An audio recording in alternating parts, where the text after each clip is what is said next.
আমরা কিছু মানুষ আছি হঠাৎ হতাশ হয়ে যায়, কিছু হইলে হতাশ হওয়া যাবে না।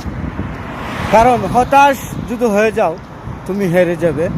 আর যদি তুমি ধৈর্য ধরে যে কোনো কিছু করো, এগিয়ে থাকো, অবশ্যই সফলতা পাবে। যেমন আজকে আমি কিছু কথা বলবো আপনার সামনে। দেখেন, আমি বাংলাদেশের প্রায় 1000 টাকার মতো গাড়ি ভাড়া দিয়েছি একটা এই যে কার্ডটা বানাবার জন্য। এই কার্ডটা বানাবার জন্য অনেকখানা দৌড়াদৌড়ি করছি, কার্ডটা বানাতে পারলাম না। হঠাৎ এক ভালো মানুষ আমার সামনে চলে আসলো, আসে সৌদি বলতেছে, কিরে তোর কী হয়েছে, এস মুশকিলা?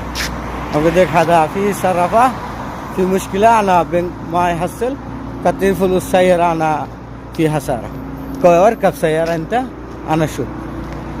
পরে হ্যাঁ গাড়ি তুলছি, হ্যাঁ বলছে মানে গাড়ি তুল, হ্যাঁ দেখবো। হ্যাঁ গাড়ি দেওয়ার পরে হ্যাঁ নিয়ে এই কার্ডটা বানাই দিছে। আলহামদুলিল্লাহ, আমি আর অন্তর থেকে তার জন্য দোয়া ভালোবাসা রইল। তারপরে হে বললো, আমি আরবিতে বলতেছি, তারপরে হে বললো